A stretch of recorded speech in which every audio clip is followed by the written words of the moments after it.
함수인입니다. 이번 시간에는 아리스토텔레스에 대해서 아리스토텔레스의 사상, 그 다음에 아리스토텔레스의 덕론에 대해서 알아보도록 하겠습니다. 지난 시간에 플라톤에 대해서 수업을 했다면 이번 시간에는 아리스토텔레스에 대해서 한번 보도록 할 건데요. 자, 이거는 아테네 학당을 라파엘로가 그렸던 작품입니다.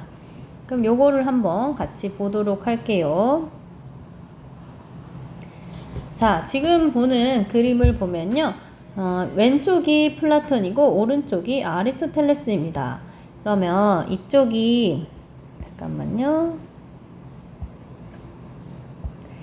이 사람이 플라톤이고요. 이 플라톤은 손가락 모양을 보면 항상 이렇게 위를 가리키고 있습니다. 이 말은 뭐냐?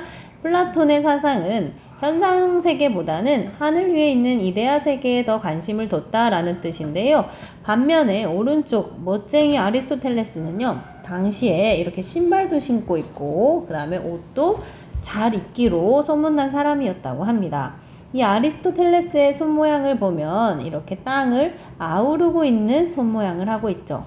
결국 플라톤과 아리스토텔레스는 소크라테스의 제자이기는 했지만 플라톤이 하늘 위의 세계, 이데아 세계에 관심을 두었던 사람이라면 반면에 아리스토텔레스는 하늘 위에가 아니라 지금 살고 있는 이 현실 세계에 대해서 훨씬 더 관심을 두고 현실 세계와 관련되어서 우리가 어떻게 하면 행복해질 수 있을까? 어떻게 하면 행복하게 살 수 있을까에 대해서 고민했던 인물이라고 볼 수 있습니다. 자, 그러면 아리스토텔레스의 이론으로 본격적으로 들어가 보도록 하죠. 아리스토텔레스는요,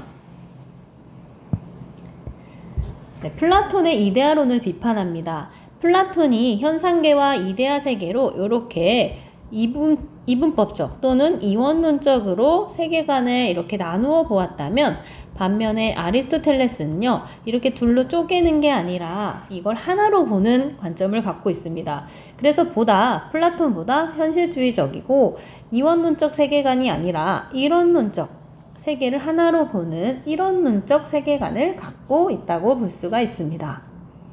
자, 이런 아리스토텔레스의 현실주의는요, 결국 선이라는 것은 이데아 세계가 아니라 현실 세계에 분명히 존재하며 또한 현실에서 실현될 것을 강조하고 있는 사람이라고 볼 수가 있죠. 자, 이데아 세계를 이제 아리스토텔레스의 관점에서 다시 한번 설명을 해보도록 하겠습니다. 이 세 가지 사진을 한번 주목해 주시길 바랍니다. 이 셋의 공통점은 결국 나무로 이루어져 있다는 게 되겠죠. 결국 나무가 갖고 있는 성질로 이 세 가지는 모두 같지만 진료 또는 재료라고 보면 됩니다. 형상은 어떤 것은 종이로 드러나고 어떤 것은 의자로 드러나고 테이블 또는 어떤 것은 이렇게 조각상으로 드러납니다. 결국 재료는 다 같지만요. 이게 모습을 갖춘 형상의 모습은 다 다르다라고 볼 수가 있겠죠.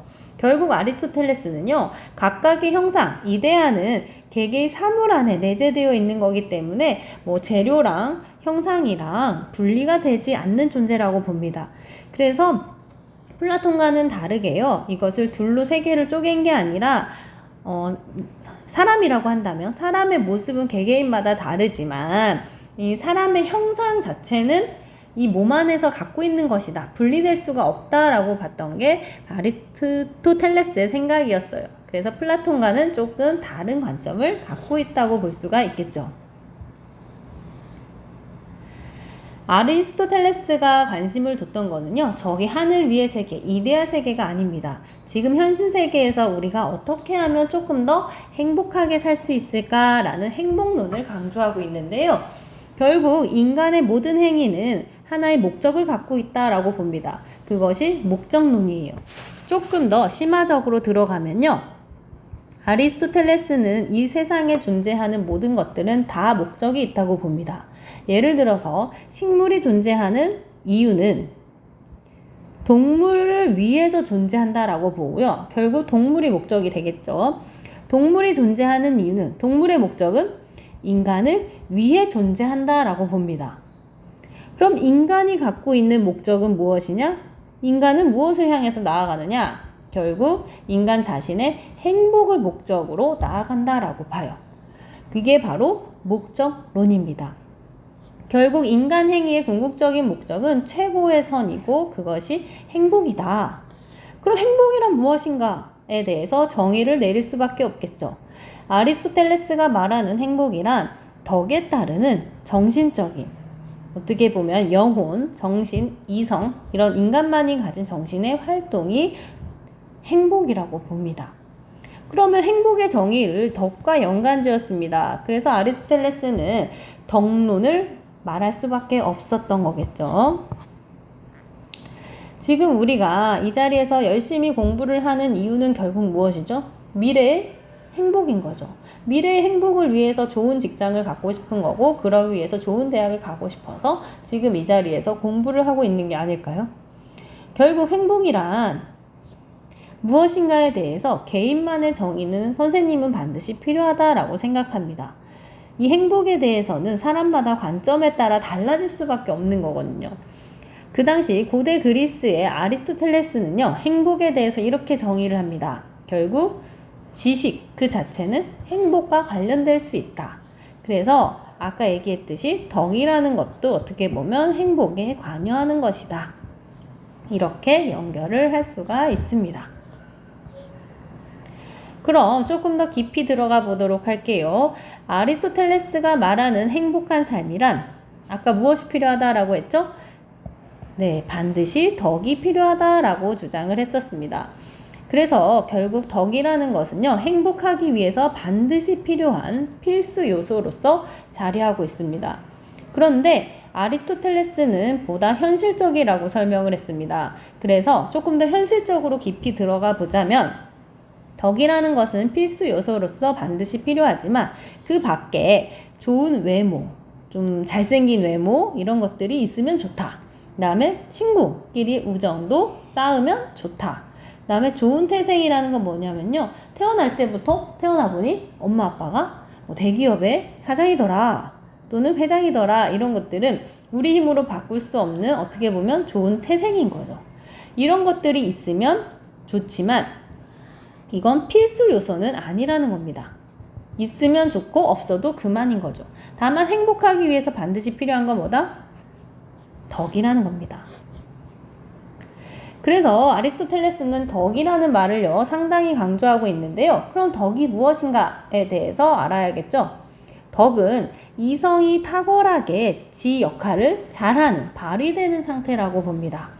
결국 덕이라는 것은요, 어떤 덕들은 교육을 통해서 형성될 수도 있고 어떤 덕들은 습관을 통해서 형성될 수도 있습니다. 두 가지의 방법으로 형성될 수 있다는 것인데요. 그래서 아리스토텔레스는 이 덕이라는 것을 두 가지로 나눕니다. 지적인 덕과 품성적인 덕. 지적인 덕은 머리를 쓰면서 어떻게 보면 사고를 많이 하면서 형성되는 거기 때문에 교육을 통해서 형성되는 덕이라면, 품성적인 덕은요, 여러분이 어떤 사람을 딱 봤을 때 그 사람과 한 10분만 대화하면요, 이 사람 몸에서 배어나오는 어떻게 보면은 덕성의 성품이 느껴집니다. 그런 것들이 품성적인 덕이라고 볼 수가 있겠죠. 자, 이 덕에 대해서 아리스토텔레스는요, 많은 시간을 투자해서 이렇게 설명을 하고 있습니다. 덕이라는 것은 쉽게 얘기하면 아까 얘기했듯이 두 가지로 나누어집니다. 지적인 덕과 품성적인 덕. 품성적인 덕은요, 다른 말로 도덕적인 덕이라고 부르기도 합니다. 어떻게 부르던 상관이 없어요. 결국 지적인 덕은요, 아까 선생님이 얘기했듯이 사고, 이성을 통해서 형성될 수 있는 거기 때문에요, 교육을 잘 받으면은 우리는 형성할 수 있다라고 봐요. 예를 들면 이런 것들이 속합니다. 실천적인 지혜, 뭐 책을 많이 읽고 교육을 통해서 형성될 수 있는 것, 철학적인 지혜 또는 각종 지식들이 지적인 덕에 해당하겠죠. 반면에 품성적인 덕은요, 그 사람 몸에서 배어나오는 덕이기 때문에 뭐 많이 알려준다고 해서 형성될 수가 없어요. 그래서 이 품성적인 덕은 끊임없이 가운데를 선택하는 것, 중용을 습관화함으로써 형성되는 게 바로 품성적인 덕입니다. 한 마리의 제비가 왔다고 해서 결코 봄이 오는 것은 아니다 라고 이렇게 표현을 하고 있는데요. 오늘 하루 여러분이 눈에 보이는 쓰레기를 하나 주었다고 해서 그 사람을 도덕적인 사람이라고 정의 내릴 수 없는 것처럼 끊임없이 반복을 하면서 길거리에 쓰레기를 줍고 착한 언어를 사용하고 이런 사람들을 바로 품성이 좋다, 도덕적인 사람이라고 부를 수 있겠죠. 결국 착한 행동을, 중용을 습관화함으로써 끊임없이 노력해서 형성되는 게 품성적인 덕입니다. 이런 덕을 갖춘 사람의 특징은 바로 절제 있고 도덕적이고 온화한 사람이 되겠죠. 지적인 덕을 갖춘 사람의 특징은 똑똑하고 지혜롭고 이해력이 있는 사람이 될 것입니다. 자, 선생님이 앞에서 설명했던 것을 다시 한번 반복하면요.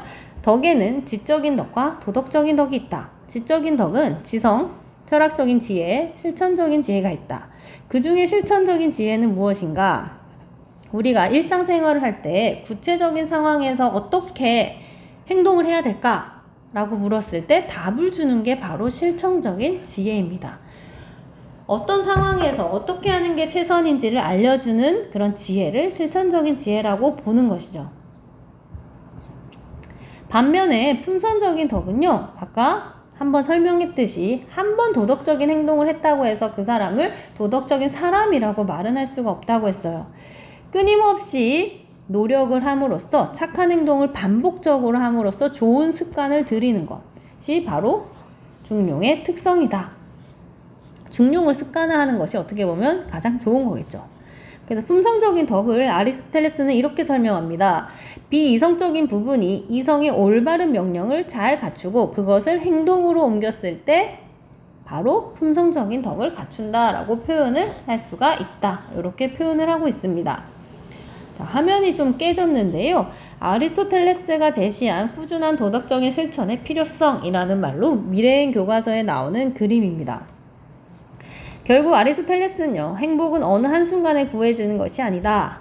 행복을 위해서는 도덕적인 실천을 할 수 있어야 된다. 결국 실천적인 지혜에 따라서 중용을 반복적으로 습관화시키면 바로 도덕, 품성적인 덕까지 완벽하게 갖춰질 수 있다고 봅니다. 그럼 계속 앞에서 나왔던 개념이 있습니다. 중용이란 그럼 무엇인가에 대해서 살펴봐야겠죠. 중용은요, 적당한 상태를 얘기합니다. 예를 들어서 이거예요. 이게 숫자라고 한다면 0과 10이 있습니다. 그럼 중용, 가운데를 찾아보세요 라고 하면 보통 여기 뭐가 되죠? 5가 되겠죠. 이렇게 산술적인 가운데 평균점이 아니라는 거예요. 행동에 있어서 이렇게 가운데에 딱 떨어지는 평균점을 찾기는 쉽지 않습니다. 그래서 아리스토텔레스는요, 중용이란 이렇게 적절한 가운데를 일컫는다. 그래서 이게 중용이라고 봐요. 그래서 사람마다 중용의 기준은 다를 수도 있다 라는 것을 전제하고 있습니다. 예를 들어서 중용은 이겁니다. 용기라는 중용의 덕목을 갖춘 사람은요, 법이라는 게 너무 과도하게 많으면 벌벌 떠는 거죠. 저 사람 무서워. 저기 가면 안 될 것 같아. 비겁한 사람이 될 수가 있고요. 겁이 너무 없을 경우에 뭐라고 하죠? 양손에 칼을 들고 여러분한테 해를 끼치려고 있는 사람한테 여러분은 맨몸으로 난 용기 있는 사람이야. 그냥 막 맞서 싸우겠어 라고 한다면 그 사람은 무모한 사람입니다. 중용이란 무엇인가? 겁도 적당히 있어야 된다는 거죠. 중용을 지키는 사람이라고 해서 겁 자체가 없는 사람은 아닙니다. 겁이 적당하게 있는 적절한 가운데를 용기라고 부르는 거고요. 그 다음에 돈과 관련되어서도 뭐 방탕하게 쓰는 사람, 과도하게 막 쓰면 방탕한 사람, 돈에 너무 인색하면, 그죠? 돈이 너무 안 쓰면 인색하고, 돈을 너무 막 쓰면 낭비하는 사람이 되겠죠. 결국 중용이란 무엇인가? 절약, 적당히 쓰면서 절약하는 자세가 중용이라고 볼 수 있습니다. 그 중용은 산술적으로 딱 떨어지는 가운데 평균점이 아니다라는 것만 잘 기억해 두면 좋을 것 같습니다. 자, 아리스토텔레스가 말하는 덕 있는 사람은요, 알아야 돼요. 지식을 어떻게 실천까지 해야 되고요. 그것을 반복적으로 행할 수 있는 사람이 바로 덕이 있다라고 표현을 할 수 있는 사람이다. 이렇게 보고 있습니다. 그래서 아리스토텔레스는 소크라테스의 제자라고 했죠. 소크라테스와 플라톤이 가졌던 지식 중심의 주지주의에서 바로 뭘 강조하냐? 여기서 의는요, 의지입니다. 의지를 상당히 강조하고 있는 게 아리스토텔레스예요. 소크라테스의 지식을 갖춘 사람이 덕 있는 사람이고 덕 있는 사람은 행복한 사람이다 라는 지덕복 합일서를 수용해서요, 지식을 강조합니다. 이 지식이라는 것은 도덕적인 지식 또는 도덕적인 암이 되겠죠. 그런데 이 과정에서 의지를 상당히 중시하고 있는 게 아리스토텔레스입니다. 우리가 쉽게 생각하면요, 담배가 몸에 얼마나 안 좋은지 알면 사람들은 담배를 피지 않을 것이다. 지행합일설, 이게 소크라테스의 입장이었다면요, 아리스토텔레스는 다릅니다. 사람들은 담배가 얼마나 안 좋은지 충분히 알고 있어. 지식을 갖추고 있죠. 그런데 끊지 못해. 왜? 그 과정에서 뭐가 작용해? 의지의 개념을 강조하고 있는 거죠. 담배가 충분히 안 좋다는 건 알지만 내 의지가 나약하기 때문에 이것을 끊을 수도 있고 끊지 못하는 사람도 분명히 발생한다. 그래서 지식이 행동으로 연결되기 위해서는 뭐가 중요하다? 의지의 역할이 중요함을 강조했던 게 바로 아리스토텔레스입니다. 보다 현실적이죠. 자, 이러한 아리스토텔레스의 덕에 대한 관심은 덕윤리로 나중에 불리게 되었고요. 이 덕윤리를, 아리스토텔레스의 덕윤리를 고대의 덕윤리라고 한다면 이 고대의 덕윤리를 계승한 사람이 있습니다. 그래서 현대의 덕윤리로 계승한 사람이 등장을 하게 되는데요. 바로 이 사람이 맥킨타이어입니다. 결국 현대의 덕윤리는 행위가 아니라 행위를 하는 자, 결국 사람에 초점을 두고 있다는 거죠. 그래서 이것을 행위자 윤리라고 부르기도 합니다. 근대에 들어서 칸트와 공리주의는 어떤 사람이 했던 그 행동에 대해서 관심을 가지는데요. 이 행동이 과연 도덕적인가에 대해서 관심을 가졌다면 현대의 덕윤리자는 행동이 아니라 어떤 사람이 되어야 하는지에 대해서 초점을 두고 있다라는 게 특징이 됩니다. 그래서 그 사람이 갖고 있는 평상시의 성품, 품성과 덕성을 강조하고 있고요. 결국 이것을 보려면 그 사람이 속해 있는 어떤 공동체, 그 다음에 그 사회의 분위기를 알 필요가 있다라고 해서 맥락, 그 사람이 속해 있는 맥락을 중시할 필요가 있다라는 점으로 연결되게 되죠. 그래서 이제 또 아리스토텔레스와 관련되어서 더 설명을 덧붙이자면요, 인간은 정치적인 동물이고 사회적인 동물이다 라고 얘기했던 게 바로 아리스토텔레스입니다. 결국 자아실현이라는 것은 혼자 독립적으로 이루어질 수는 없고요, 국가 안에서 공동체 생활을 통해서 도덕적인 생활을 하면서 자아실현을 할 수 있다라고 설명을 하고 있습니다. 자, 그럼 아리스토텔레스의 덕윤리, 그 다음에 공동체주의, 그 다음에 사상에 대해서 한번 살펴봤는데요. 그럼 문제를 한번 풀어보도록 하겠습니다. 다음은 고대 서양 사상가와의 가상대화이다. 기억에 들어갈 내용으로 적절하지 않은 것을 골라내면 됩니다. 스승님, 덕이란 무엇입니까? 라고 제자가 물었습니다. 스승은 인간의 고유한 기능인 이성이 가장 탁월하게 발휘되는 상태라네 라고 얘기를 하고 있죠. 그렇다면 덕에는 어떤 것들이 있습니까? 라고 물었더니 철학적 지혜와 실천적 지혜와 같은 것들이 있다. 그 다음에 품성적인 덕이 있다 라고 얘기를 하고 있네요. 자, 이 사람은 누구일까요? 네, 어떻게 해야 품성적인 덕을 갖출 수 있습니까? 라고 물었습니다. 여기 키워드들을 종합해서 볼 때 바로 이 사람은 아리스토텔레스입니다. 그럼 아리스토텔레스가 할 말로 기억에 들어갈 말로 적절하지 않은 것을 골라내면 됩니다.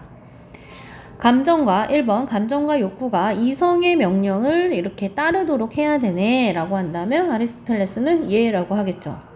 과도함과 부족함의 중간에 맞는 행동, 이것을 뭐라 그러죠? 네, 중용에 맞는 행동을 해야 된다네, 예 라고 볼 수가 있습니다. 3번 덕이 있는 유독한 사람들의 행동을 본받고 직접 자기가 실천해 보아야 하네, 맞다고 할 수가 있겠죠. 네 번째, 합리적인 숙고, 합리적인 생각을 좀 깊은 생각을 추구하고 실천 의지를 반드시 길러야 되네 라고 한다면 예라고 합니다. 5번, 철학적인 지혜로서 삶 속에서 중용을 발견해야 하네.